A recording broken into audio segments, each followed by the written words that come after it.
nanti masuk ya, sebelum yang kita ketiga itu kita masukin titik GCP dulu. Nah masukinnya nanti adalah di sebelah kiri itu ada tools namanya import reference. Import reference itu kalian nanti masukin koordinat titik GCP itu bisa dalam format JSP, kalau enggak TXT. Nanti habis itu disesuaikan aja sama, kalau udah dimasukin disesuaikan yang X yang mana, yang Y yang mana gitu, atau yang Z yang mana gitu. Kalau udah masuk, udah diimportkan data koordinat GCP, nanti dia otomatis di Agisoft-nya itu muncul titik. Nah titik itu yang kalian perlu sesuaiin ke titik prima kalian, jadi titik-titik yang muncul kan habis dari import titik koordinat GCP nanti muncul titik-titik kan. Nah, itu kalian sesuaiin lagi ke primak yang udah dibuat manual tuh. Kalau misalnya pakai primak ya manual. Kalau misalnya pakai primak masukin ke primak, kalau misalnya pakai postmark, tapi kan kalau postmark kan jarang ya. Kalau foto udara, kalau postmark ya tinggal di titik-titiknya dipasin ke postmark itu kalian itu. Nah habis sudah ngitikin GCP itu baru lanjutin lagi ke gradual section yang reproduction error itu. Nah teman-temannya nah setiap habis ngelakuin itu habis ngelakuin yang seleksi tadi, habis dihapus itu kalian perlu ini optimize kamera itu nanti ada parameternya yang perlu di checklist itu di USDS juga ada dijelasin. Nah sebenarnya kalau di proses foto udara yang sulit itu cuman waktu itu aja sih, yang waktu awal itu waktu dari gradual selection align foto itu doang. Nah yang selanjutnya itu tinggal pembentukan modelnya itu tuh ngikut aja gitu, karena ada model Boolean code. Bench code itu titik-titik point code juga, tapi dia yang lebih rapat gitu dari lain tadi kan masih jarang-jarang. Nanti di Boolean code itu dia nambahin lagi titiknya lebih rapat. Nah habis Boolean code nanti ada proses mesh itu dia bentuk model, dia udah membentuk model tapi ya belum halus gitu lah, masih model yang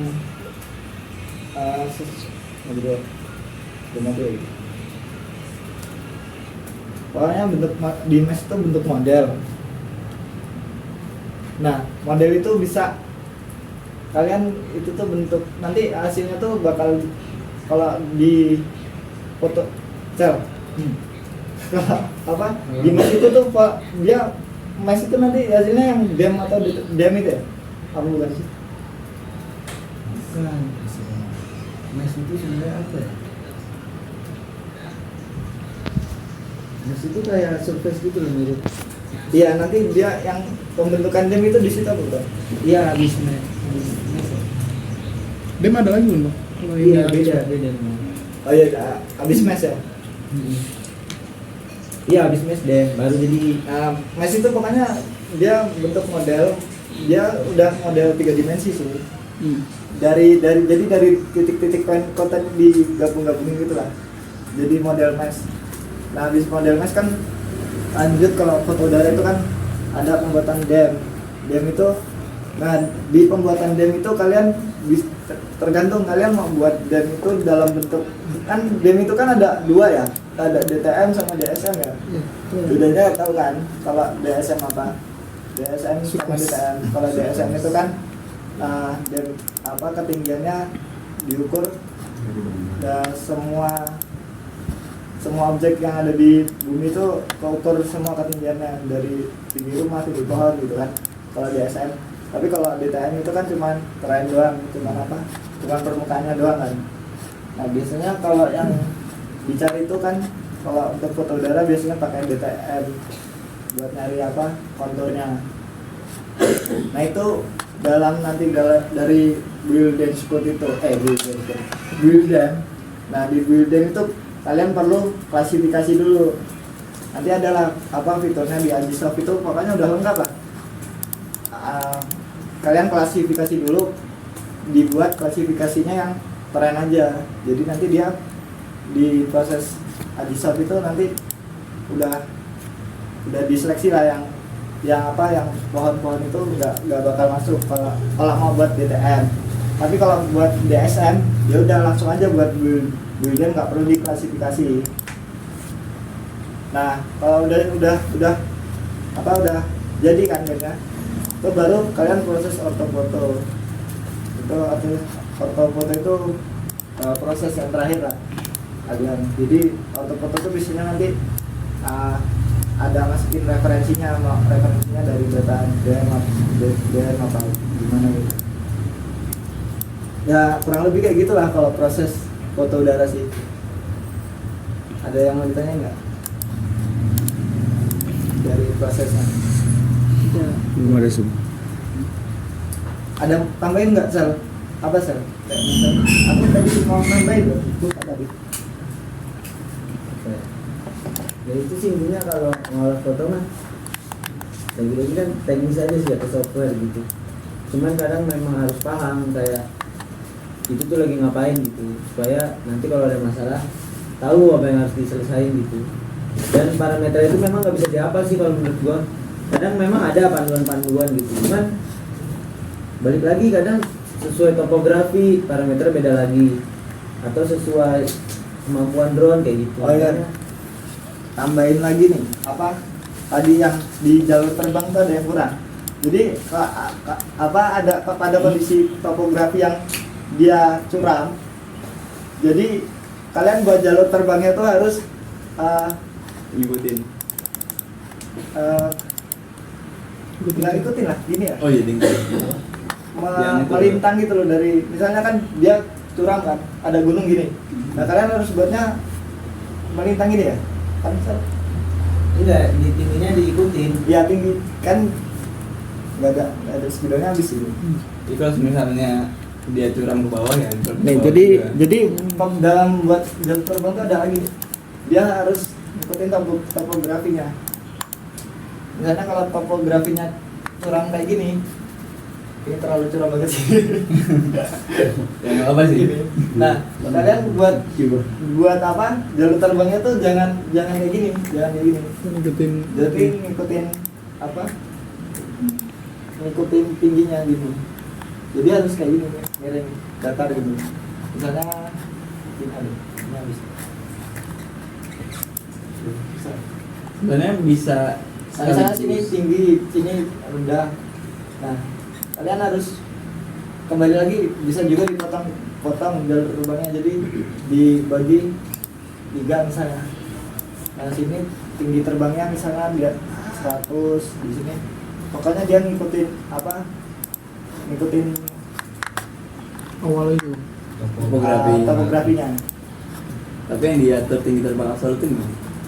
Absolut. Iya, jadi mau topografinya gimana pun drone-nya tetap terbang biasa. Kalau kayak gitu dibagi blok lagi. Dia dibagi, dia tadi dibagi blok. Nah di proses perencanaan jalur terbang itu juga nanti misi juga bisa diatur juga parameternya. Ini mau ngikutin terrain apa enggak gitu, apa tinggi terbangnya tetap gitu, tetap misalnya 10 meter mau trennya.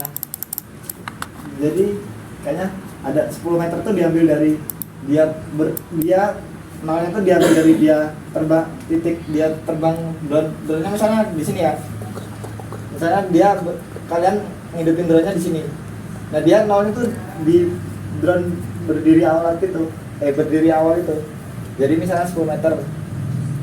Nah, itu 10 meter bisa stagnan dan ngikutin tren, tapi bisa juga di setting ngikutin trennya gitu, atau bisa ngikutin apa topografinya. Itu sih mungkin tambahannya kalau yang pembuatan jalur terbang itu, kalau apa dia ngikutin topografi juga, harus mempertimbangkan topografi juga. Sebenarnya di sini yang kita bahas cuman apa GNSS sama fotogrameter ya. foto udara ya apa ya, kita nih nyamain persepsi aja biar kita nanti misalnya lagi ngomongin foto udara nih, jadi kita tuh sama-sama nyambung ya, apa yang diomongin lagi diomongin gitu, ngandain sekolah departemen ini.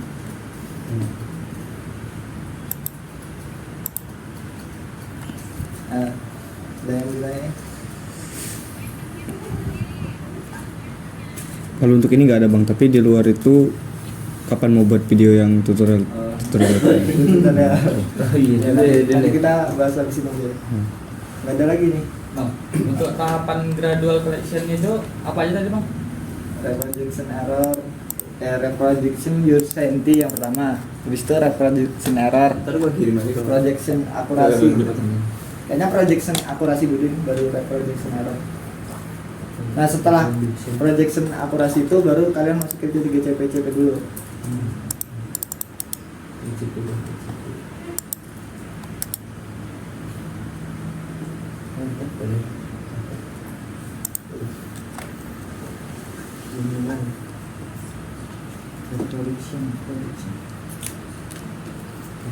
Foto lu kayak gini deh.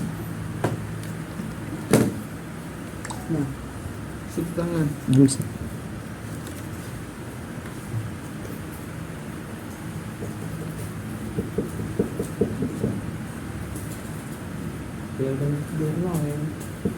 Ada yang ditanya lagi nggak? Kalau enggak, apa ada materi tambahan lagi nggak Sal? aku selalu mau nanya di luar ini juga nggak apa-apa. Mau nanya hidro. Nah kalau hidro kalian apa yang udah bingung? Hidro klub yang awal tuh apa sih? Nah sama mungkin mau nambahin ya. Kalian kan belum dapat juga nih yang apa alat penggunaan alat TLS itu. Ya. Iya kan, kan nanti kan di pameran juga siapa tahu, tapi bakal butuh ya sih di TLS. Nah kalau TLS itu konsepnya ini, dia memancarkan gelombang apa sih? Radiometrik apa? Elektromagnetik juga. Mau mantulin gitu deh. Laser Jadi cahaya. jadi kalau apa TLS itu dia konsepnya mancarin gelombang laser ke objek nanti dipantul lagi ya, konsep biodesi lah kayak gitulah sama aja. Jadi nah dia punya namanya area cakupan, namanya itu scan word. Dia punya namanya ada scan word, namanya kan dia kan nyekan kan. Nah, dia tuh punya jangkauan si TLS itu. Nah TLS itu ada banyak macam-macamnya, ada 3, ada yang TLS yang dia jangkauannya pendek, ada yang sedang, sama yang jauh lah pokoknya. Nah yang punya kita itu, yang di lab itu, yang di GD itu, prodi GD itu jangkauannya 10 sampai 20 ya Sal? Yang di GD itu 10 sampai 20 ya? Apa? Jangkauannya. Iya. Kan dia TLS-nya modelnya yang kecil. Dia kayaknya jangkauannya kalau nggak salah 10 sampai 20 meter gitu. Yang hitam itu maksudnya? Yang udah pernah lihat belum TLS? Yang kayak pompa galon kan? Ya benar. Nah, yang kayak pompa galon. Itu deh. Nah itu jangkauan kita punya yang jangkauan pendek gitu kan. Remote di ruangan dong itu. Ya dia buat di luar bagusnya. Nah jadi dia tuh punya cakupan scan word. Nah dari konsep pengukurannya itu misalnya satu gedung ini, nah itu dibagi menjadi berapa titik berdiri alat gitu. Misalnya ini nggak ada tentangnya lagi. Tadi spidolmu mana sih saya satu saya? Habis. Yang kecil ada bang. Apa nih? Nah, jadi misalnya dibagi ruangan gini kan. Nah, itu tuh kalian perlu perencanaan juga, perencanaan awal juga. Apa? Misalnya satu scan word di sini, gitu. Buat scan word apa? jangkauannya. Ada gini lah. Nah dalam satu scanner itu juga itu harus saling bertambalan. Kalau dalam konsepnya TLS juga, ya kan, tapi modelnya neken ya, nggak foto. Jadi dia harus juga punya area yang bertambalan dari satu. Jatuhnya pakai point cloud lagi. Nah kalau di TLS ini kita makanya namanya marker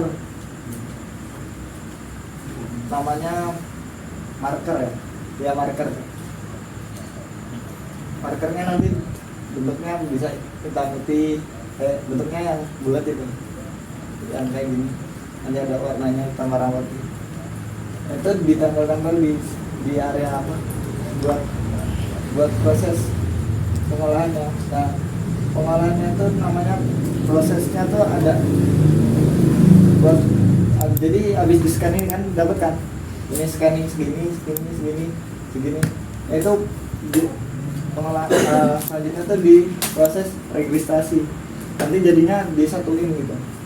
Setiap scanan itu nanti kan dia kan hasilnya tuh poin ya, Point cloud. itu nanti di apa, diregistrasi, digabungin. Nah kalau dalam pemodelan 3 dimensi menggunakan TLS itu ada yang namanya cloud to cloud,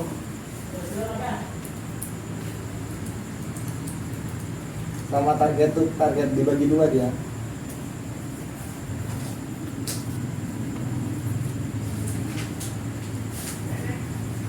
Jadi ini apa, ngasih tahu konsepnya aja ya untuk yang pakai peralatan TLS. Jadi nanti jadi udah di scan, nanti baru diregistrasi. Diregistrasi itu dia bisa call to cloud itu dia nggak pakai marker, jadi dia otomatis dari antar titik ke titik aja yang disamain gitu, dicocokin di tempat perkembangannya ini. Nah tapi kalau target to target dia pakai marker, jadi markernya yang disatuin gitu. Nah gitu sih kalau untuk penggunaan TLS konsepnya. Jadi kurang lebih sama kayak foto, tapi dia kayak gitu. Dan yang di hasil itu point cloud datanya. Dan kalau foto kan kita kan perlu buat point cloud lagi ya. Dari foto dibuat point cloud. Itu di makul foto berarti ada yang Enggak, Boleh lagi dimensi. ini matkul pilihan ada ya. Iya. Foto lanjut enggak sih? Kayak dia cuman foto dia Dia sampai di foto WL. udara. Foto udara.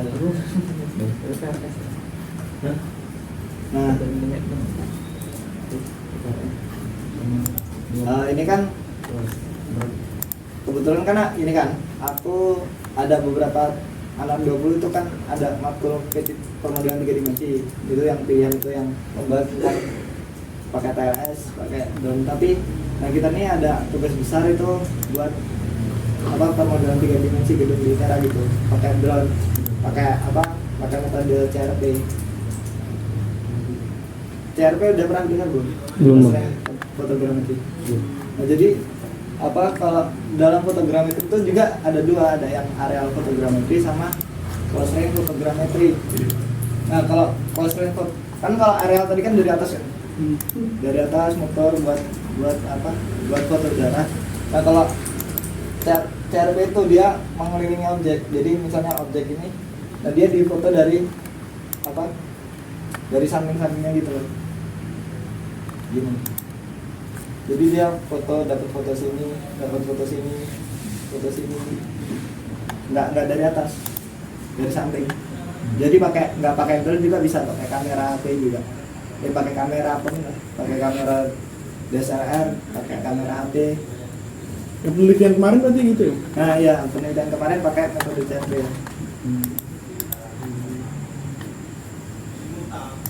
Intinya kalau fotogrametri harus penangkalan betulnya, biar bisa dibuat point cloud.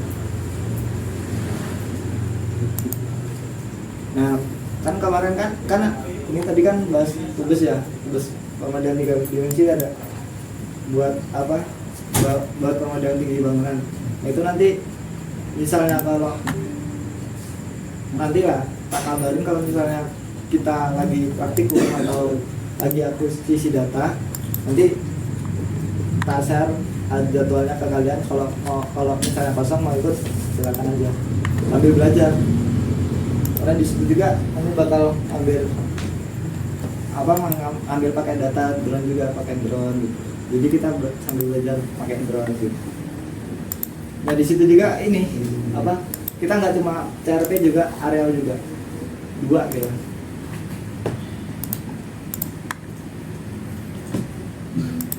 Udah sih, cukup itu aja.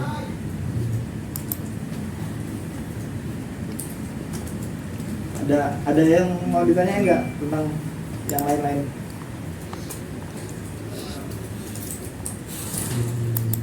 Banyak ya. Banyak sih. Disiplin Yang semester 5 aja dulu gitu. Kita yang bingung.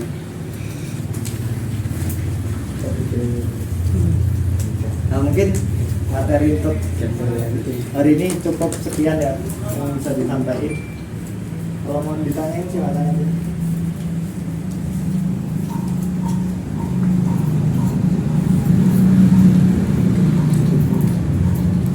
Ya harapannya dari materi JNN saya sama foto nanti bisa bantu kalian juga di di Prokja selanjutnya gitu loh, di Prokja GGS atau di pameran nanti kalau ditanya-tanyain gitu. Atau di Prokja penelitian Selanjutnya. belum ganti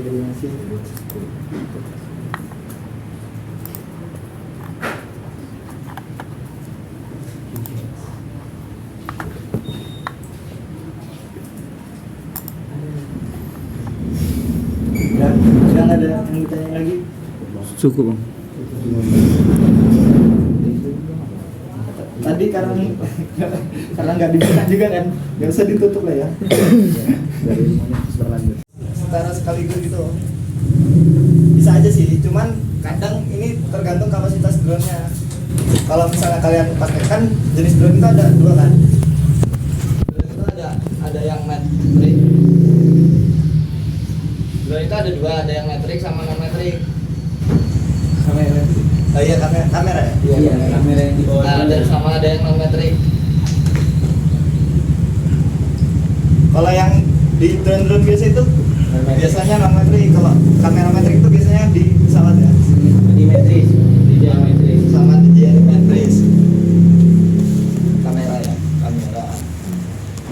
Nah, mau nentuin jalur terbang juga itu juga di ditentuin berdasarkan kamera, parameter kamera. Jadi kalau misalnya luasan segini, kalau pakai drone non metris itu nggak bisa langsung buat jalur terbang itu langsung blok segini loh, sekali terbang. Jadi harus kalian bagi dulu jalur terbangnya, misalnya dibagi berapa gitu, 4 atau berapa gitu. Nah, baginya itu berdasarkan kapasitas drone, harus tahu. Ya, nah baginya ini juga nggak bisa asal. Terus tahu kapasitas drone-nya. Misalnya drone-nya tuh bisa terbang cuman 25 hektar. 25 hektar sekali terbang. 25 hektar sekali terbang. Nah, jadi misalnya kalian ada area 300 hektar, ya kalian bagi 25, jadi dapat berapa jalur terbang. Nah, untuk buat jalur terbang ini juga kalian perlu ada sisi yang bertambalan, itu kan yang penting kan. Nah, sebenarnya sisi pertambalan ini nggak ada aturannya. Kalau dari Palu kemarin itu nggak ada aturannya, cuman nggak boleh besar juga. Dulu gua pernah baca di Pak Bobi ITB itu 2 foto lah kira-kira. Ya nggak boleh jauh-jauh. Pokoknya dia nggak boleh jauh-jauh, nggak boleh gede-gede gitu loh, nggak boleh jauh-jauh. Nggak boleh terlalu gede, nggak boleh terlalu kecil. Yang penting ada pertambalannya gitu.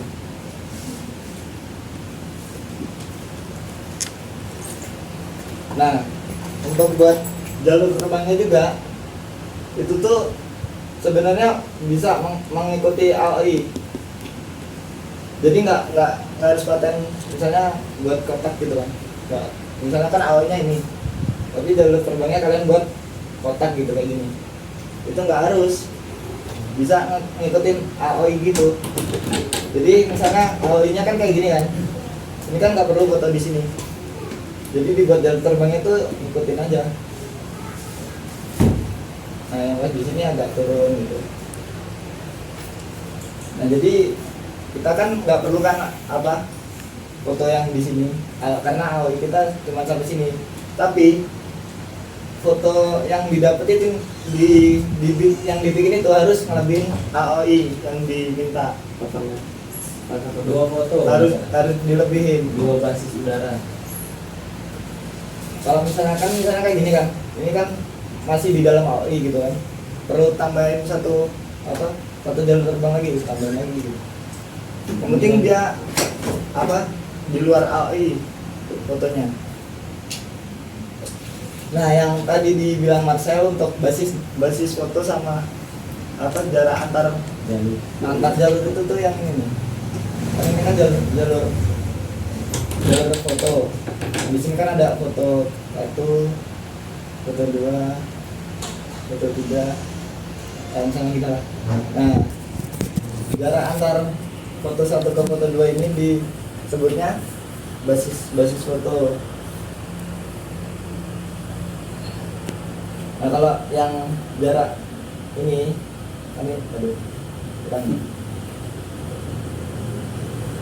nah, untuk jarak yang dari sini ke sini itu jarak antar foto, jarak antar jalur. Nah, itu yang tadi bedanya. Jadi kalau mau menentuin jalur terbang, kalian di matematika fotogrametri ya. Nah, itu nentuin basis fotonya berapa, jarak antar jalurnya berapa. Itu biasanya berdasarkan sama ukuran pixel ya, enggak sih? Frame-nya, Iya, ukuran, karena ada setiap foto itu kan ada ukurannya berapa, resolusinya 4000 kali berapa gitu. Nah itu nentuin dari situ sama panjang apa ini AOI yang ditentuin. Nah kalau rumusnya sejujur ini gak apa lah tuh kalau rumusnya. Nanti kalian cari. Kalian udah pernah diajarin belum rumus ini? Denny kalau lu. Oh, nggak ada. Hah? Ini SD nih. Ada. Nah selain itu kan ada DSD itu juga untuk nentuin. Kalau rumus DSD apa? Ukuran pixel Ukuran sensor dibagi ukuran pixel dibagi. enggak dikali tinggi terbang. Tinggi terbang dikali ukuran pixel Ya, dibagi focal length. dibagi fokus. Dibagi ukuran pixel. Tinggi terbang dibagi focal length baru dikali pixel. Dibagi dulu baru dikali. Oh, ya kan hasilnya kan rumus ini kan turunannya Sama aja. rumusnya L per A L per A sama dengan ukuran pixel ditambah 1 dikurangi 1 dibagi sama DSD. Nah turunannya dari rumus ini sih sebenarnya. Itu kalian udah tau lah, jadi yang nentuin DSD nya misalnya kalau kita 1:1000 tuh biasanya 5 cm ya DSD nya. Nah, gampangannya kayak gini nih. Kalau kan rumusnya F per H sama dengan ukuran pixel kali DSD. Ukuran pixel itu kan udah konstanta lah ya dari si kameranya kan. F itu juga focal length. Yang bisa kalian mainin cuma H sama GSD. GSD kan kita ada maunya ditentuin 3. Ya udah berarti maininnya di tinggi terbang. Ya, tinggi terbang. Jadi biasanya tinggi terbang yang ngikutin. Jadi setiap mengukur itu yang dicari itu tinggi terbangnya aja. Ya, Ya, itu tinggi salah satu- terbang, salah satu sama ini jarak antar jalur sama basis foto itu kaitannya sama overlap sama side lap. Biasanya kalau overlapnya itu syaratnya tuh 80% kayaknya kalau nggak salah. Tinggi terbang kalau nggak salah maksimal 120 ya. Kalau lebih dari itu tengah pesawat gitu. Kalau side rate-nya itu 60% ya? Iya. Codingan tadi bang 1.200. Tapi biasanya dilebihin. Codingan tinggi terbang. 85 70 lah apa? 100-an. 85 65 gitu.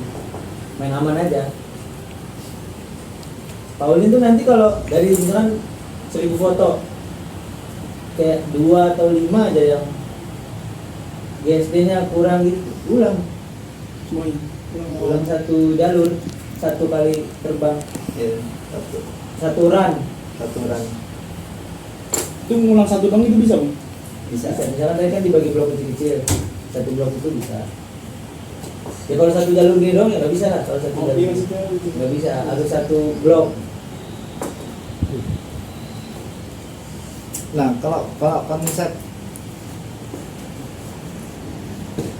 biasanya nih ya, kalau apa nyeting drone ya kan udah disetting kan jalur terbangnya.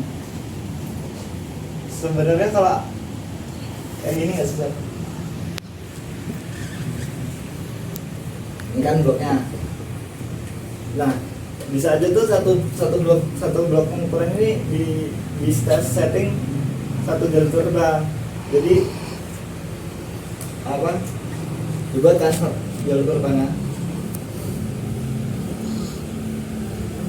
Nah, ini kita setting drone-nya itu tuh kalau misalnya dia udah habis baterai itu dia balik sendiri gitu loh. Jadi misalnya dia apa motor nih satu jalur terbang ini bisa aja di setting. Saya sampai sini baterainya habis kan. Ada juga tuh drone tuh kayak gini. Dia dari sini habis, dia pulang dulu kan. Nanti terbangin lagi. Kalian apa motonya dari lanjutin dari sini tapi agak di apa kurangin sedikit gitu. Jadi misalnya dari sini motonya.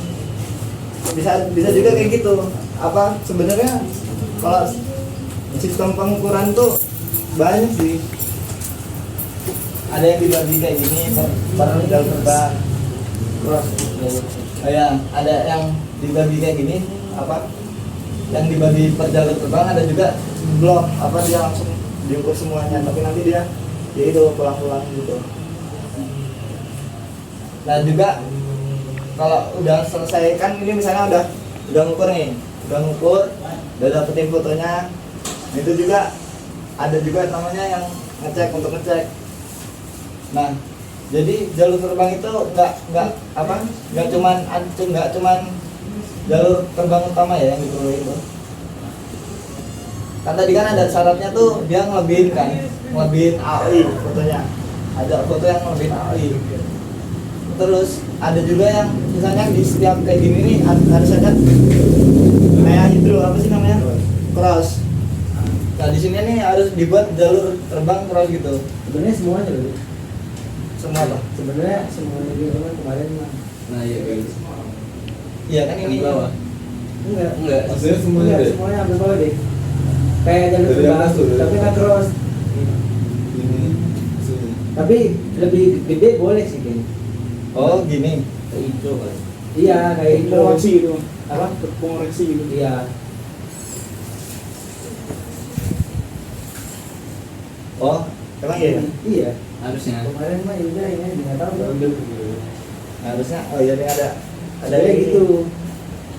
Cuman biasanya kalau pelaksanaannya kalau proyek gitu, biasanya paling ujung-ujungnya doang. Ya Malah kadang nggak diambil. biasanya kalau ujung-ujungnya ini kan apa? Banyak kesalahannya. Dia distorsi. Banyak distorsinya gitu. Malah sebenarnya ya trik kalau mau bagus tuh jalur terbang. Udah nih terbangin lagi di jalur yang sama tapi benar-benar miringin apa kameranya oblik. Kamera itu kan tegak lurus off nadir. Dari atas ngeliat ke bawah. Kalau kalian mau bagus ya kalau mau mikir ketelitian banget, terbangin lagi ulang dari awal tapi kameranya setting miring dikit. Setting misalkan berapa ya? 45 derajat lah gitu. Kan tadi kameranya dari bawah terus miring dikit terbang. Itu nanti dia bagus buat melihat apa sih reliefnya. Dem. Iya, jadi dengan terbentuk dari situ tuh reliefnya bagus gitu. karena kan kayak bangunan-bangunan kelihatan dari samping. Cuman jarang sih dipakai soalnya lama ya sama aja kerja 2 kali kan. Nah, habis jalur terbang apa misalnya? Udah bang belum jalur terbang? Kalau disuruh buat jalur terbang, udah bisa belum kira-kira? Kalau konsepnya bisa, tapi kalau otak-atik alatnya belum. Nah kalau di alat tuh malah biasanya kalau gue pribadi ya gue lebih suka ngebuat desain jalur terbang manual pakai harddisk gitu karena kita lebih fleksibel. Nah, jadi kalau buat jalur terbang itu bisa di mana aja. Nah, nanti kan kalian formatnya tuh dijadiin KML ya. KML ya. KML nanti tuh di drone deploy itu nanti kalian masukin apa jalur terbang kalian kan udah KML itu. Udah kalian masukin ya udah nanti drone-nya itu bakal ngikutin jalur yang sesuai kalian buat itu. Iya. Serba otomatis sih Kalau di DJI masukin AW dong bisa. Drone deploy juga bisa. Berarti di drone itu ada GPS-nya loh. Ada. Bang, ini kan iya. Kemarin kita mantau PSBB di drone. Hah? Mantap drone-nya. Iya, kayak mana kok? Kan Itu mah yakin aja udah. kayak mana? Kalau ngeliat gini terus bisa aja, cuma kadang hilang-hilangan juga, apalagi phantom putih. Mantau drone-nya apa Kayak mana kok? Ya sesuai dengan awal kita. Gimana? Bisa tahu kan nggak ada kan di remote itu. Ya di remote-nya itu tuh kan ada kan. Kalau Ada kalian kan kameranya. pakai remote, kalau biasanya kalau yang kecil itu headphone itu pakai HP kalian masing-masing kan. Download apa? Aplikasinya drone DJI deploy Pilot, apa kalau nggak drone DJI Pilot kan. Nah, kalian masukin nanti kan di situ kan udah ada apa? Kayak citranya gitu kayak di Google Art gitu lah. Ada base map-nya dia. Ada basicnya. Nah, habis itu kalian masukin API kalian tuh dimasukin harus dia masukin. Bisa juga buat manual, buat manual Gambar ya. di situ langsung bisa. Buat gambar langsung bisa di drone deploy itu. Misalnya kalian mau ngukur kotakan kayak gitu, kalian buat kotak gitu. Nah, udah jadilah itu API kalian. Tapi kan biasanya kalau dari apa? Pekerjaan juga AWI-nya kan ditentuin kan. Itu dimasukin AWI-nya kan dari biasanya kan KML juga kalau AWI orang-orang ngasih itu biasanya dalam format KML juga. Nah, tinggal dimasukin aja ke drone deploy. Ini jadilah. Nah, biasanya kan kalau di drone deploy itu dia masukin AWI itu otomatis apa jalur terbangnya tuh buat sendiri gitu kan. Bisa nanti tinggal ngatur apa BSD-nya bisa diatur overlap. Makanya sebenarnya teknisnya ini gampang banget sumpah. Tinggal AWI masukin, udah isi parameternya. Mau overlap berapa? Tulis 80, mau overlap berapa? 60, mau GSD berapa? Udah langsung keluar jalurnya sesuai yang lu minta gitu. Drone-nya apa? Ditanya sama dia. Drone-nya apa? Misalnya di JP tempat. Kameranya kan dia tahu langsung. Masuk udah terbang itu kan gitu doang. Terbang sendiri. Iya. Drone terbang sendiri. Kalau drone masih sehat aman lah ya. Kadang mungkin ada beberapa yang trouble. Nah, di Phantom 4 itu cuman dua sensor bahayanya. Jadi dia tuh ada sensornya di baling itu. Jadi kalau dia pengen nabrak dia ngerem gitu. Tapi kalau yang 4 Advance 4 Pro atau 4 Advance kalau salah dia ada 4 sensornya. Jadi aman lah. Cuman kadang itu juga nggak terlalu membantu kalau misalkan lagi kencang gitu. Tiba-tiba ada burung apa gimana kan dia nggak bisa secepat itu gitu. Dan mungkin kemampuan kita nerbangin drone kepake kalau hujan gitu, kayak buru-buru kan. Sebenarnya dia bisa, iya boleh balik kan kalau dia nunggunya manual bisa aja, nungguin dia otomatis bisa aja kita suruh dia balik back to home gitu. Nah, dia balik. Cuma kalau lu mau cepet ya lu setir sendiri gitu, saya arahin dulu gitu. Nah, itu paling yang kepake. Makanya sebenarnya kita nggak perlu bisa nerbangin drone tau. Kan nyalain, terbang udah, terbang sendiri. Ya kalau cuman kan ada hal kebutuhan khusus itu. Ya kan di luar teknis itu lah. Hati-hati aja udah. Jadi kalau megang drone tuh buat yang nggak pernah berani kalau drone nggak tutup. Ya takut aja hilang apa jatuh apa. Tapi udah ada gitu. Ganti ya. Apalagi di sana. Proses pengolahan ya. Iya pengolahannya paling. Pengolahannya ada bang. Itu bang, Kan sedikit apa? itu kan buat jalur terbang. Nah itu kalau misalnya di ArcGIS itu ntar kotak atau emang harus apa bentukan? Bentukannya nggak bentukan, ya kan kotak tuh ini jalur terbangnya apa emang harus lengkung gitu? Oh, kotak. Ya. Oh, berarti itu kotak. Nah sebenarnya itu di drone deploy atau bisa disetting loh. Ujungnya itu mau kotak. Drone kameranya itu mau tetap apa itu putar gitu. Bisa sih ya. Atau dia agak ngebulet gitu. Sebenarnya yang bagus kotak. Karena kan kalau dia ngebulet, kan yang pas ngebulet itu Iya. ngegeser dong overhead side-nya. Iya. Kalau kotak kan dia mempertahankan overhead side kan dari samping foto dan dua jalur itu sama. Kalau dia ngebulet kan nanti ngebuka jadinya. Jadi side nya ke bisa Iya. lebih jauh, jadi nggak masuk spek.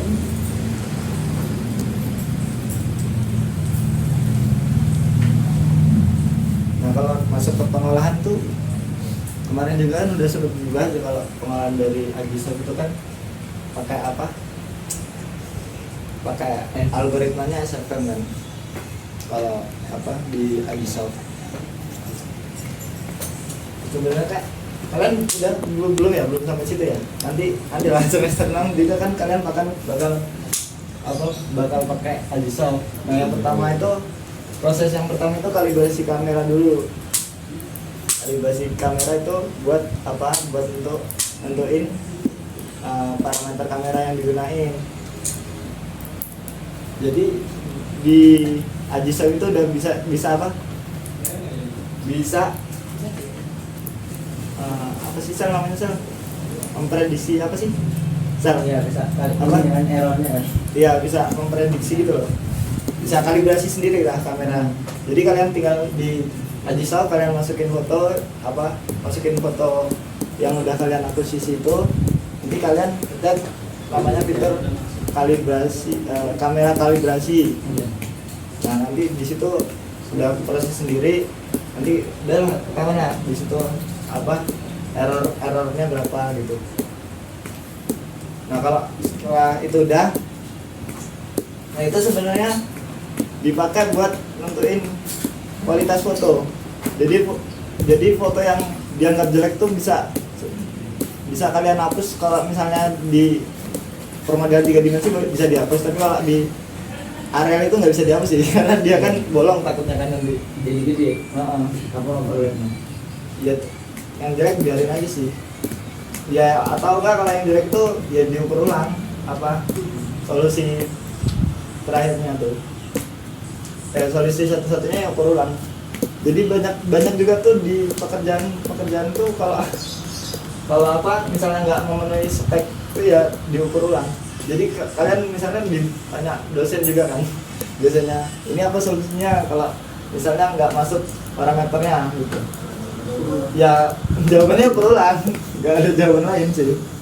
Iya hidro sama foto itu ya itu lah riskan gedenya. Kalau salah ya ulang. Nah habis sudah kalibrasi kan udah yang pertama tadi kalibrasi kamera. Habis kalibrasi kamera itu masuk ke line foto. Line foto itu dia apa ya namanya? Line foto itu memposisikan kamera gitu, apa ya? Dia masuk proses ke orientasi dalam apa sih? Interior. Interseksi. Apa? Eksterior. Udah pertama Absolut. Pertama. orientasi dalam apa sih? Interior. Ya interior. Ya oke. Parameter orientasi dalam. Nah itu kan kalau dia bisa itu pas waktu kan ada kan dijelasin kalian kan prosesnya. Yang pertama apa? Menentukan parameter orientasi dalam. Nah kalau di Agisoft itu prosesnya waktu line foto itu dia nentuin parameter orientasi dalam, yaitu apa aja parameter orientasi dalam itu? X apa koordinat foto kan, X, Z, foto sama omega ya. Omega V kapal. Omega V kapana. Di dalam Agisoft di proses lain itu yang dia memuat untuk apa proses dari parameter orientasi dalam di bagian Agisoft. Nah kemarin juga kan udah dikasih tahu kan ada yang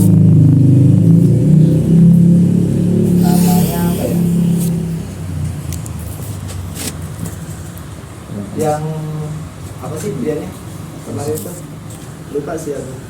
Apa nih? Generate itu lah. Oh ini Kan ada pilihannya, ada yang generate sama ada yang reference gitu. Nah kalau generate itu, oh itu pas waktu bukan online ya?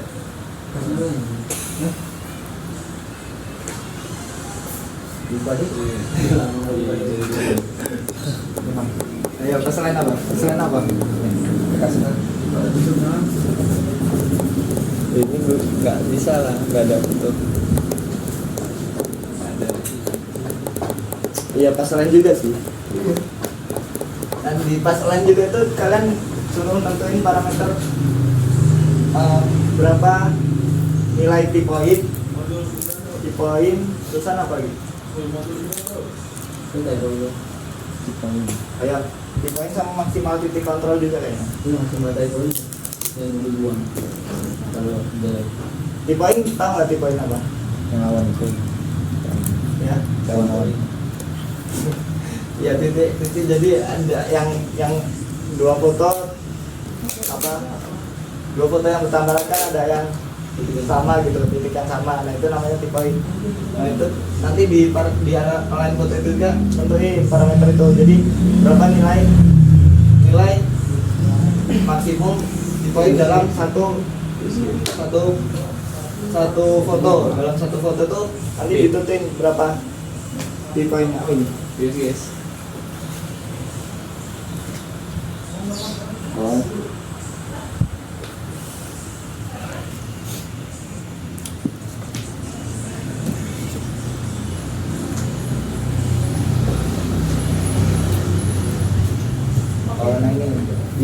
Nah di proses enggak ada. Di proses lain itu ada namanya yang generik sama reference. Kemarin udah ada yang penelitian udah tak kasih tahu juga sih. Kalau yang reference itu dia nyelarasin satu foto, misalnya kan itu kan ada banyak foto kan. Kalau reference itu satu foto itu dicocokin ke foto yang ada di sebelahnya doang gitu. Yang bertambahan ya, yang sebelahnya doang. Misalnya kan ada satu foto itu bertambahan ada 5 foto gitu misalnya kan. Nah jadi satu foto itu ngacokinnya ke foto itu aja kalau yang reference. Tapi kalau yang generik dia ke semua foto. Jadi misalnya ada 256 foto, jadi satu foto disamain sama 256 foto itu. Tapi kalau misalnya kalian untuk foto udara, ya berarti pakainya yang apa? Yang reference berarti. Cuman yang sama sebelahnya aja. Nah, itu juga berpengaruh sama ini sih. Kalian pakai ground metric atau non metric juga. Nah di lain juga tuh ada yang apa maksimal titik T-point-nya. Jadi yang T-point pertama itu dia nentuin maksimal dari dalam satu proses itu berapa T-point yang bakal terbentuk. Nanti di sana ada juga yang kedua itu nentuin dalam satu foto itu berapa T-point maksimal T-point yang bakal terbentuk gitu. Jadi ada dua dia. Ditentuin dalam satu foto itu, dalam satu foto sama nentuin dalam semua proses itu. Semua proses itu maksimal berapa fotonya, misalnya 60.000 titik T-point. Jadi dalam semua proses semua foto itu maksimal T-point yang terbentuk 60.000. Terusan untuk yang satu fotonya misalnya 4.000 gitu. Untuk itu juga itu semakin banyak semakin bagus, cuman prosesnya juga lama. Kalau kedikitan juga bakal jelek gitu. Sebenarnya itu apa ya? Kebanyakan juga jelek. Tapi kalau sedikit juga jelek gitu bakalan. Jadi harus di tengah-tengah gitu, nggak usah banyak gitu, nggak usah jangan kesedikitan. Habis lain kan kita kan habis lain kau kalau foto udara tuh habis lain Good dance code. Iya, Good dance code lain itu urutan kan? Good dance code ya. Gomes. ya sebelum itu ini dulu seleksi titik Gradual selection. gradual selection. habis main kan udah muncul kan titik-titiknya. Nah itu titik-titiknya itu tuh perlu diseleksi. Kan misalnya yang muncul ada 20.000 titik gitu misalnya. Itu perlu diseleksi karena apa? Karena titik-titik itu tuh dia nggak memiliki, ada juga yang titik yang memiliki kesalahan gitu. Jadi kalau misalnya ada titik itu bisa memperburuk juga hasil foto kalian. Nah di USJS ini udah ada sih aturannya. Kalau kalian nanti di semester 6 bakal foto lanjut juga, nanti bakal dibagiin USJS itu ada aturannya. Ibu sendiri. Download sendiri. Hah? Yes kan download sendiri. Download sendiri. Iya. Ada syarat. Itu bagus. Ini aturan dari Adisofnya. Bukan, USGS. Yes itu dari gue gitu. USGS itu bikin itu buat keperluan geologi gitu. Geologi. Cuman itu mendekati lah, bisa dipakai. Sebenarnya kalau ngomongin aturan gak ada yang pasti dalam foto itu, kayak type point harus berapa bang, nggak tahu. Ya itu sebenarnya kondisional ya, tergantung drone, tergantung kondisi. Nggak semuanya bisa dipakai di semua hal gitu. Ya, jadi di USJS tuh di proses gradual selection itu tuh yang seleksi titik poin tadi itu tuh ada tiga tahapan. Ada yang pertama tuh rekonstruksi sensi itu untuk geometri. Nah itu tahap yang awal sih. Jadi kalau di USJS itu kalian tuh ada di gradual selection nanti kan ada pilihannya juga sih. Ada rekonstruksi sensi itu udah umum lah. Di sini nih, ini yang banyak bingung juga di mereka nih. Jadi set 10 akan ini kan tulisannya aturannya di set levelnya tuh di set sampai 10. Tapi jika titik poinnya itu keselect lebih dari 50% Ditambahin. itu tapi titiknya tuh nggak boleh keselect lebih dari 50% gitu. Targetnya 10, tapi kalau dulu pasti pilih 10 Itu tuh lebih dari 50%. jangan 10 dulu ya, naik Iya. dulu ya. Itu yang pusing tuh di sini sih bang kalau waktu gradual selection. Emang enaknya nyoba langsung sih kalau. Kalau proses pengolahan tuh enaknya nyoba langsung sih. Dan memang kalau foto darat itu biasanya nggak bisa sekali coba, biasanya berkali-kali kayak salahnya apa ya, coba nyanyiin ini gitu, ulang kayak gitu sih memang. Nah jadi kan di rekonstruksi ini levelnya kan 10. Jadi misalnya kan kalian ada tip poin kan di situ nanti ada tulisannya tip poin, misalnya 20.000 tip poin. Misalnya kalian set level 10 itu dia 15.000 yang keseret. Itu jangan di set 50, jangan di set sampai 10 dulu. Jadi misalnya sampai 50 dulu. Jadi sedikit-sedikit sih. Bertahap. Nah itu di proses gradual selection titik yang titik poin yang jelek gitu. Nah habis kita berbeda. Mungkin sampai situ juga. Terserah, misalkan kalian biasanya udah nanam 4 jam, aduh baterainya habis nih, berhenti, ya udah yang lain jangan ngukur dulu, berhenti dulu semuanya. Biasanya nyala lagi, ya udah lanjut ngukur lagi. Ya tapi nggak bisa dijeda, misalkan kalian interval ngukurnya sejam, 30 menit lah, nggak bisa. Ya sejam nyalanya.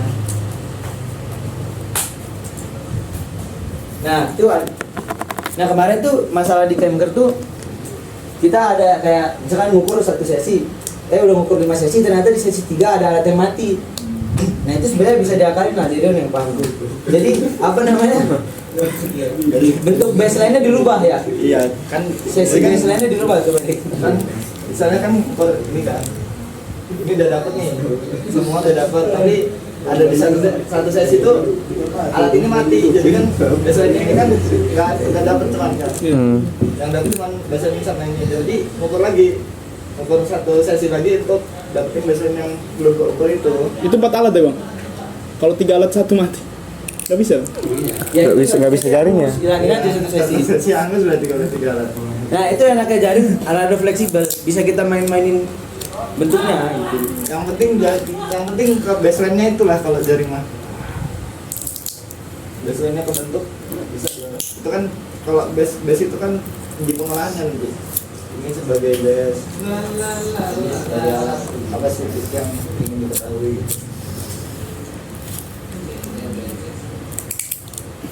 Nah, kemarin juga kejadian kan kemarin kan waktu camper itu kan base-nya di Inakors kan. Inakors ke tempat diri mulia itu kan agak jauh banget kan. Berarti 50 kilo ya? Nah, jauh ya pokoknya. jadi kita baseline yang ikat ke kos itu kita lamain. Ya itu bisa tuh diakalin. Jadi yang lain biasanya ngukurnya sejam.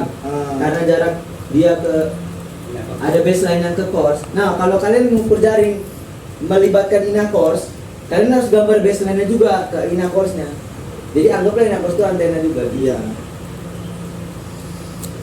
Kayak gambarnya gitu ya maksud gua. Lu maksudnya sih. Tidak dulu. Ke mana ini? Agak jauhin lah dari jaring. Kecil aja. Jangan.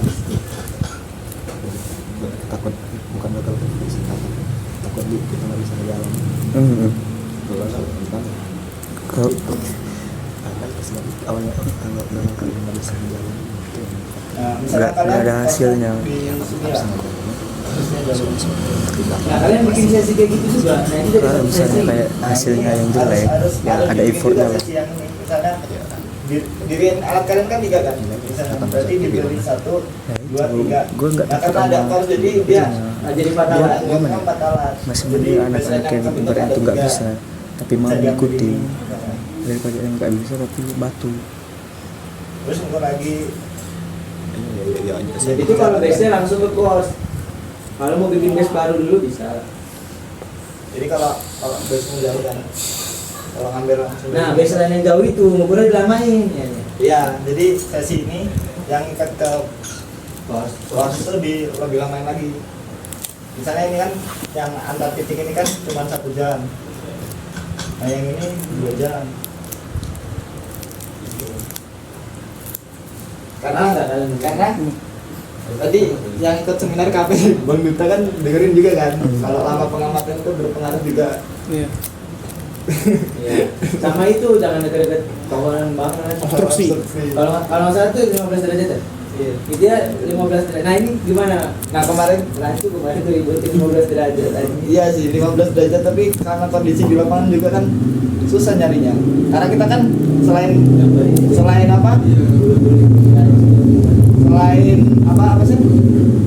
Kalau di lapangan selain nentuin area yang lapang juga kan kita nentuin titik-titik yang terjangkau sama kelompok-kelompok lain itu. Iya itu yang paling susah tuh. Apalagi ilmu banyak pohon.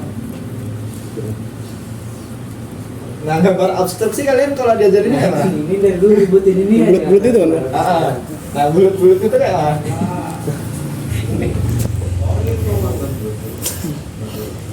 Kalian paham kan maksudnya 15 derajat nggak boleh ada halangan. Jadi misalkan ini alat nih. Atasnya itu kan?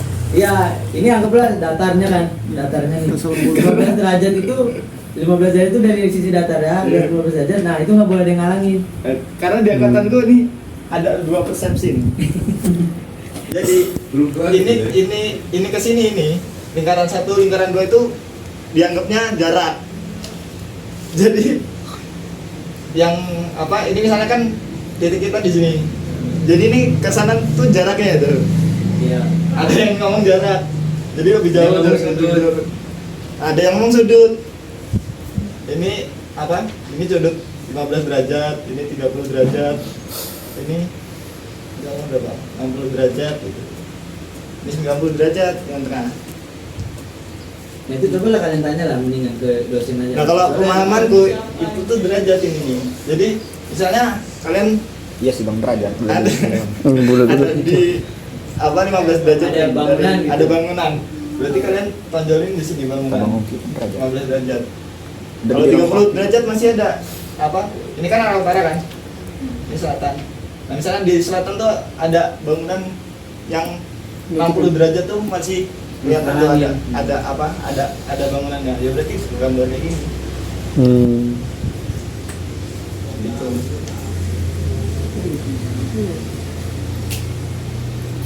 Sama jangan dekat apa listrik ya. Iya sih. Kayak tiang listrik atau sutet, Yang apa itu? tiang sinyal juga. Dah, ada yang tengah dia jangan ses.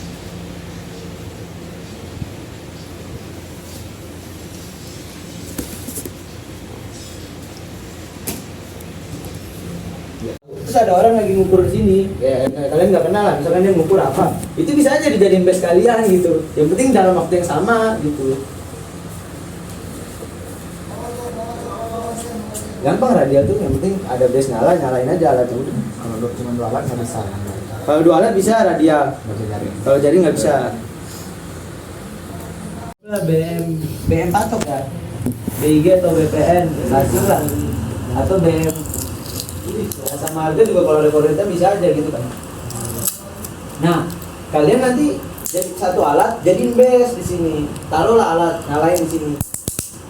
Selama alat ini nyala, yang lain bisa diukur. Basing aja ngukur yang mana. Misalkan alat ini nyala nih, terus lu punya 4 alat, udah satu kan lu ditaruh sini, berarti lu punya 3 lagi kan. Ukurlah ini sama ini 1 jam. Nah, itu nggak perlu barengan, tiga-tiganya itu nggak perlu. Yang ini mah ini sama ini nggak perlu barengan, nggak terhubung. Yang penting sama ini. Yang penting biasanya nyala duluan. Yang penting biasanya nyala aja. Pas dia lagi ngukur biasanya nyala 1 jam. Terus mau ngukur ini dulu boleh sini. Ini sama ini. Kalau biasa pakai kors mah. Nah, kalau ini kan kondisinya kalau biasa di sini. Kalau biasa pakai kors, misalkan ini areanya dekat kors, ada kors di sini. Jaraknya misalkan 20 km lah dekat gitu. Udah bisa langsung aja kayak gini nanti. Ya udah kalau udah ada kors nyala, ngukur aja terus di sini. Kors kan jam. Kors kan nyala terus 24 jam. Ngukur aja di sini. 1 jam nyala. Nah, nanti sialah kalau ininya mati. Pas dicek data ininya lagi mati. Bisa kayak gitu. Ya, itu mah namanya sial, nggak tahu kan BIG. Ya, jadi menghilangkan ambiguitas lah. Berarti nggak harus selalu di base kalau dia jaring. Nah, nggak apa-apa. Ya kayak contoh kasusnya kayak gitu tadi loh. Misalnya base itu nggak perlu diukur ya, berarti nggak usah Iya. ada alat di base. Intinya gini, hilangin lah stick. Kalau dalam mode jaring udah lah hilangin kata-kata base. Intinya titik yang diketahui koordinatnya itu base titik ya. Alat itu siapapun yang berdiri di sini pas lagi ngukur buat ngikat yang lainnya dia jadi base. Tapi ketika pindah ya udah jadi alat aja. Nggak, jadi base-nya nggak pindah. Base itu titik. Base Kalau itu jaring titik. itu yang difokusin ke baseline. Iya, yang penting baseline-nya gitu. Jadi istilah base itu sebenarnya lebih cocok kalau ke RTK karena memang dia beneran jadi base. Yang lain itu ngikatnya ke sana sambil jalan gitu, base sama rover gitu.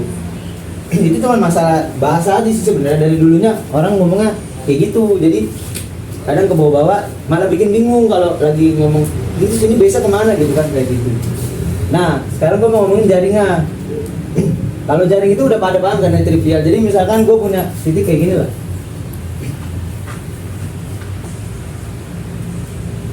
Nah, misalkan ini untuk ngedesain jaring ya. Sebenarnya kalau mau ditanya yang paling bagus kayak gimana ya, kayak gini aja.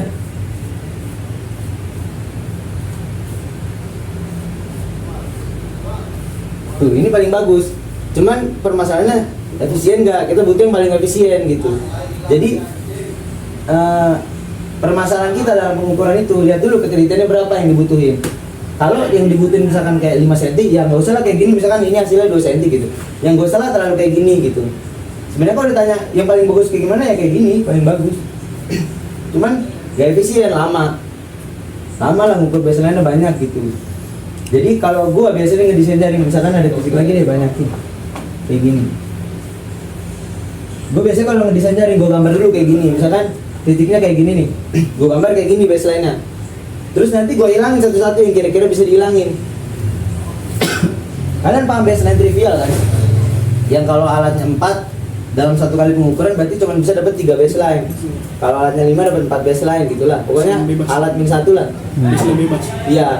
Jadi intinya ketika misalkan kita ngomongin kita punya 4 alat lah. Kita pakai 4 alat nih, 4 alat. Kita pakai 4 alat.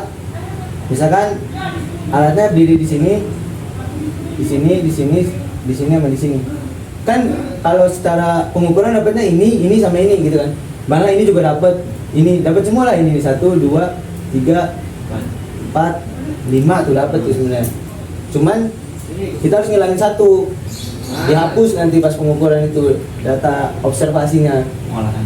Iya, pas pengolahan data observasinya dihapus. Misalkan kita mau hapus yang ini nih. Kita mau hapus yang ini.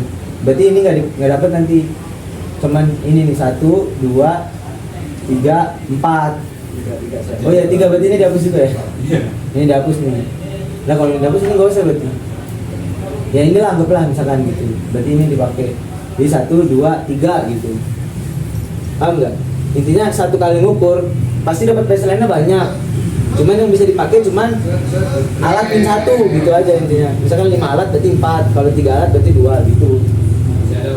Nah, gua kalau ngedesain jaring biasanya kalau ada titik kayak gini, kayak gimana pun, gua tarik-tarik aja yang dekat gitu.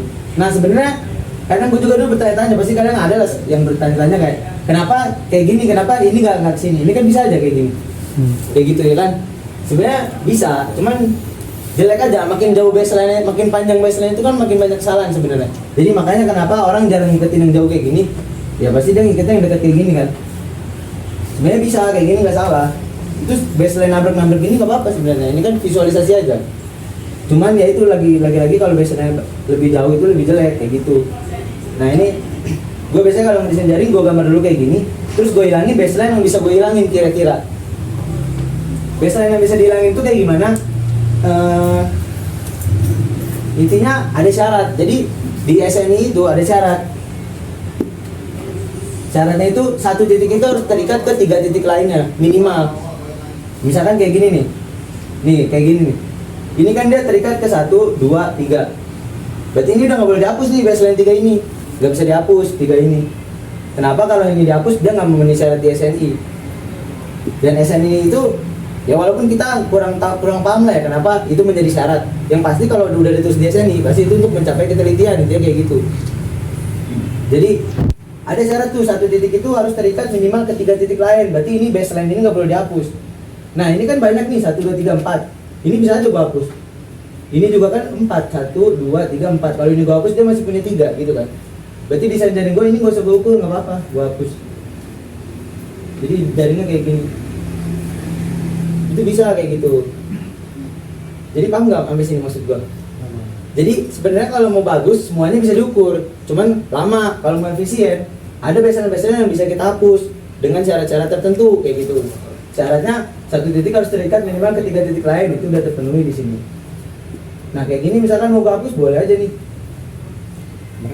Ini gua hapus nih, kan ini masih banyak, ini malah banyak nih, masih sisa 4, ini masih banyak nih.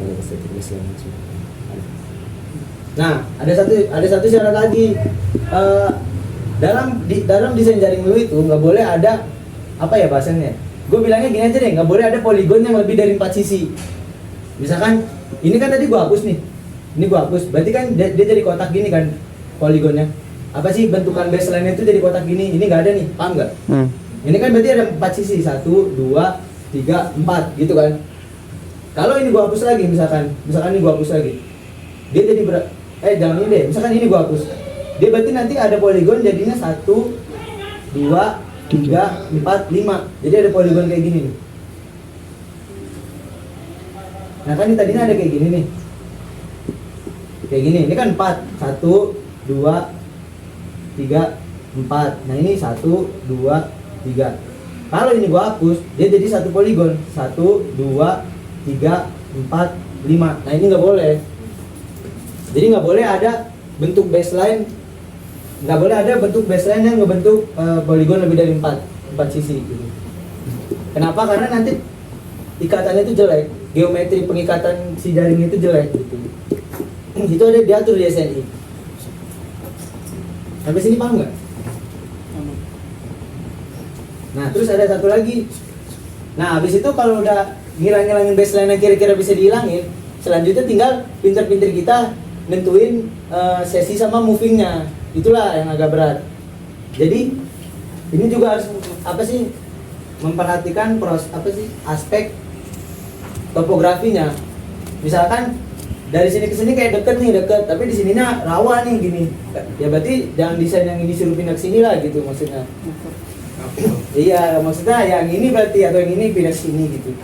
Jadi kalau ngomongin desain jaring udah jadi, tinggal ngomongin apa dulu yang mau diukur, sesi mana dulu yang mau diukur, setiap sesi itu yang mana dulu kayak gitu. Itulah seninya kalau desain jaring itu kayak gitu. Mungkin desain jaring gue bentuknya sama persis sama desain Adelio, tapi kan bisa aja punya dia lebih efisien karena perpindahan dia lebih dekat gitu. Paham nggak kalian nentuin sesi? Misalkan alat kita ngomonginnya 3, berarti gue misalkan gue ganti deh ini nggak acak-acakan. Misalkan lampunya yang gampang aja lah kayak gini.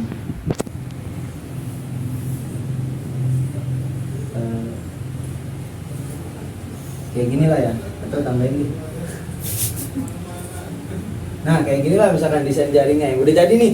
Menurut gue ini udah paling efisien, anggaplah gitu. Ya udah, gue punya 3 alat nih misalkan, 3 alat. Ya udah di sini PR-nya tinggal nentuin. Misalkan gue mau bikin sesi 1 di sini aja berarti. Sini, sama sini. Ini gue naruh alat di sini. Ini sesi 1 gue bilang, misalkan ini titik A, ini titik B, ini titik C. Berarti sesi 1 itu alat itu sesi 1 ya. 1 alat di A, B, sama C, gitu kan. Ukur 1 jam misalkan. Nah, habis itu moving. Berarti lu tentuin dari sini. Lu mau dapat baseline mana aja? Iya, misalkan gue mau ngambil baseline ACAB lah kalau gue misalkan ACAB misalkan. Gue dapat baseline AC sama AB. AC sama AB berarti BC-nya ini trivial, gue buang gitu. Nanti hasil pengukurannya dapat tuh BC juga. Kalau ditarik di top contours nanti dia ke garis juga, lo hapus garisnya kayak gitu. ACAB. Berarti habis itu yang gue mau ukur apa lagi? Nah inilah supaya efisien gimana. Misalkan gue mau ukur ini, berarti A gue pindah ini, A moving di sini. Alat A jadi di sini. A B C D lah. Alat di D gitu. Berarti DBC apa BCD, BCD. Sesi 2. Nah ini harus dilihat juga, ini kan 60 menit misalkan 60 menit. Ini 60 menit. Ya misalkan ini start di jam 12 siang. Ya ini jangan mulainya 60 menit berarti jam 1. Jangan lah, jam 1:15 gitu kan. Buat movingnya kayak gitu. Nanti terus aja sampai ke isi semua gitu. Ya makanya movingnya yang manusiawi, lihat topografinya sama lihat jaraknya. Janganlah ini suruh pindah ke sini gitu kan. Kayak lama belum. Nanti yang di sini keburu lama nunggunya males dehnya. Kayak gitu, paham nggak di sini? Intinya ngedesain sama nyusun timelinenya udah gitu aja kuncinya jaring tuh. Paham kan? Waktu alatnya pindah dari base itu yang dijadiin base yang titik yang udah diketahui lagi. Nah, nggak ada base. Udah bukan hilangin lah base kayak gitu. Nggak ada, intinya alat ngukur aja dalam waktu yang bareng Base gitu. itu titik, jadi udah ditentuin dari awal gitu. Nah, ini kan kamu ngomongnya kayak gini dari tadi nih. Anggaplah base-nya misalkan yang ini. Ya, Atau itu base. base-nya yang ini. Basing terserah, cuman biasanya idealnya bagusnya base itu di tengah. Bagusnya karena ngikatnya banyak gitu. Cuman kalau memang nggak bisa ya nggak apa-apa di sini gitu. Nah base ini selama pengukuran udah anggap aja semua titik ini sama gitu. Anggap aja semua titik sama harus diukur kayak gini, nggak mau tahu gimana caranya. Base itu nanti fungsinya pas pengolahan doang. Bedanya cuma pas pengolahan. Titik lain koordinatnya itu dicari. Kalau dia itu udah tahu, tinggal dimasukin aja. Dimasukin input manual di alatnya itu, di softwarenya itu. Kita kasih tahu misalkan ini namanya titik Z. Kita kasih tahu titik Z itu sebagai base, kita kasih koordinatnya sekian gitu. Udah. Nanti yang lain itu terikat terhadap dia gitu.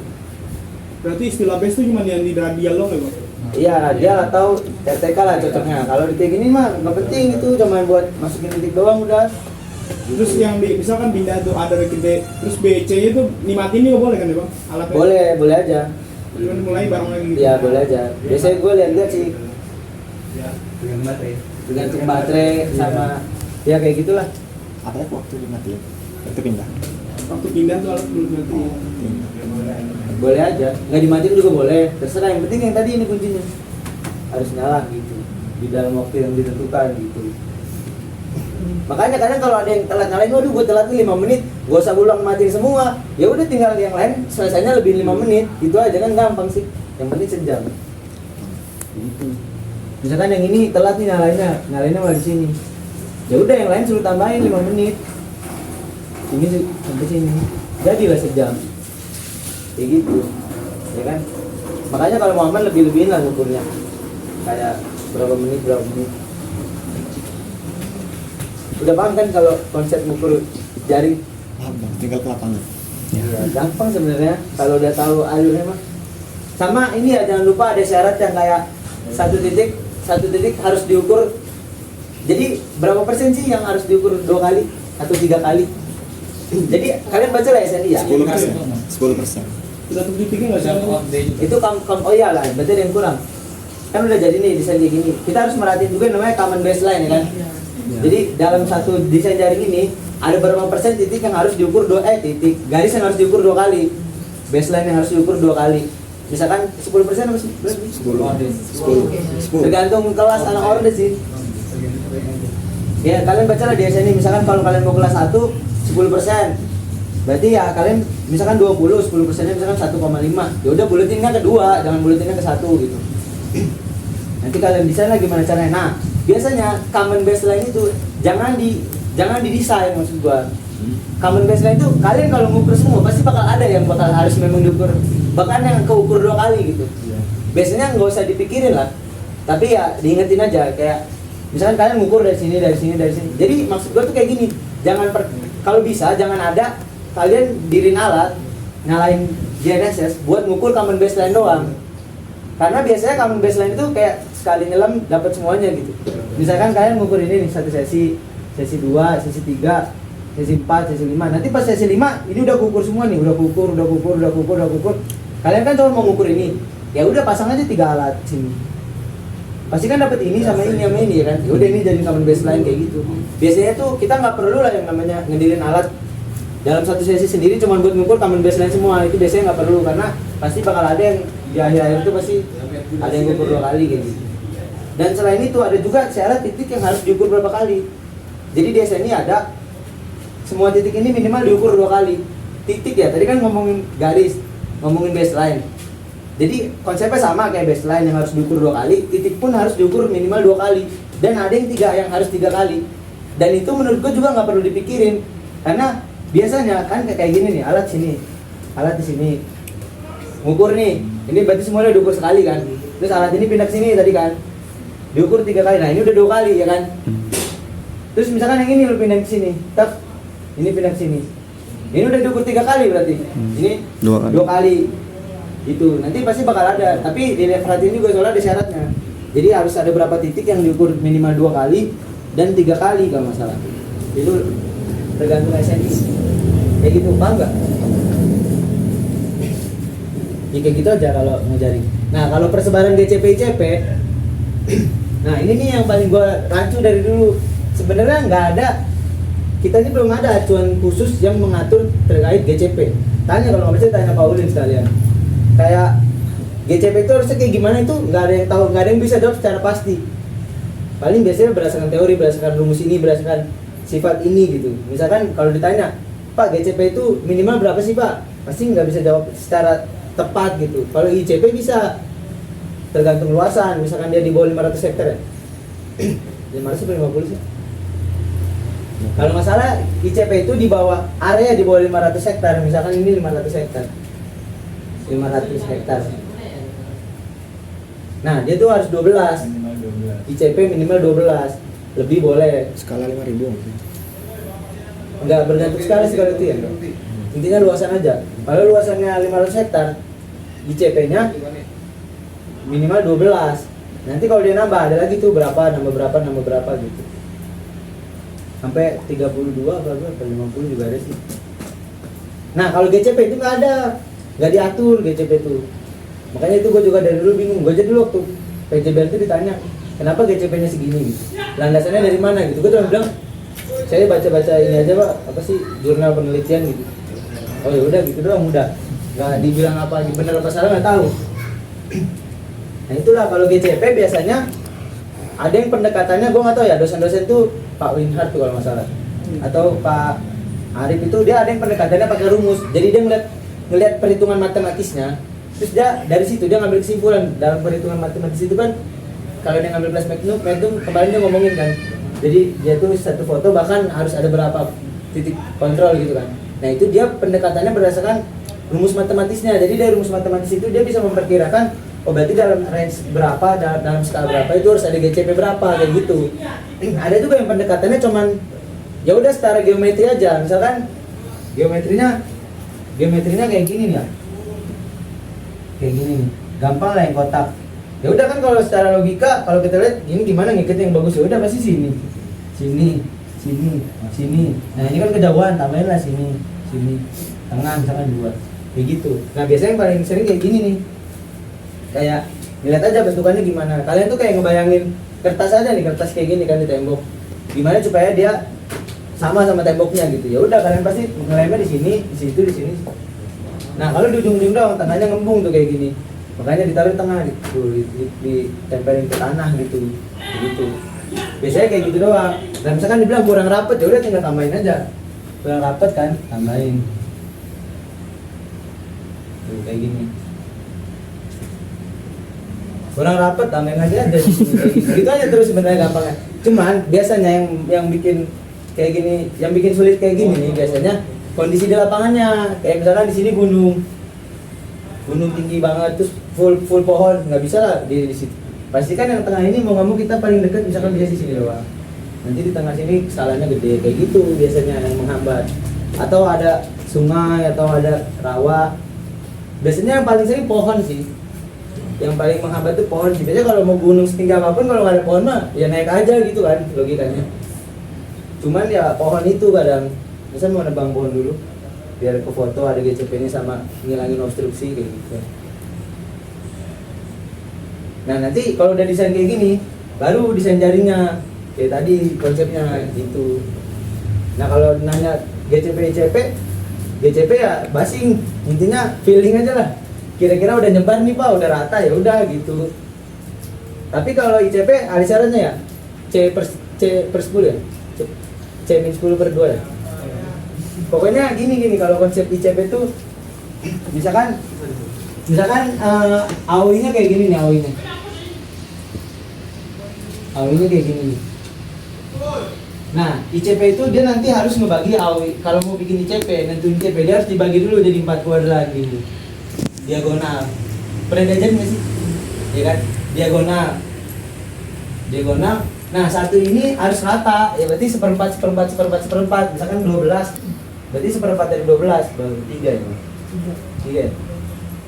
Nah, misalkan gue bikin ICP-nya di sini, ini, di sini sama di sini misalnya. Nah, 12 gitu. ICP itu harus 12. Iya, ICP minimal itu kalau ngeliat di SNI ya 12. Bukan GCP. Enggak, GCP basing, enggak ada yang ngatur sebenarnya. Cuman ada, ya itulah tadi gue bilang pendekatan yang bisa bikin dia lebih akurat. Nah, ini harus nyebar kayak gini. Cuman nyebarnya kayak gini, nggak salah-salah kayak gini. Harus ngelihat jarak dia sama GCP. Misalkan di sini GCP, ini nggak boleh terlalu dekat. Nah, minimal jaraknya itu supaya dia boleh itu C per 10 nggak sih? Hah? Pokoknya ada rumusnya di SNI juga, cek deh. C-2 per 10 apa? C itu ini nih, C ini. Ini namanya C.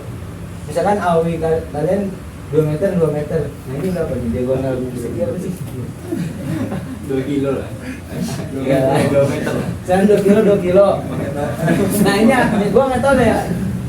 Coba lah hitung lah itu. Misalkan ini anggaplah 4 km nih. Garis miring ini 4 km.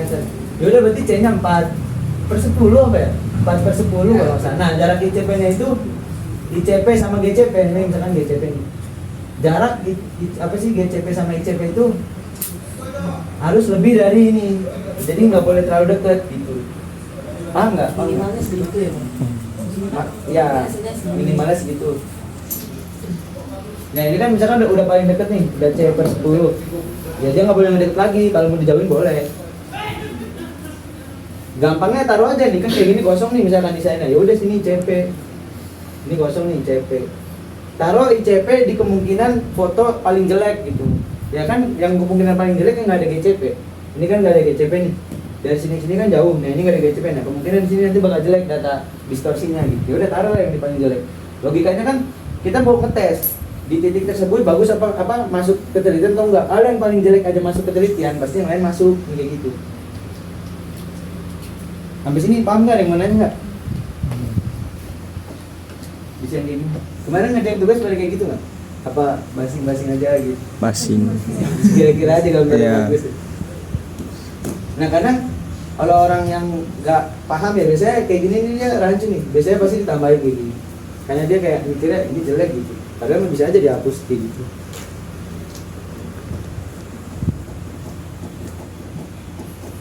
Nah itu doang sih kalau BCP.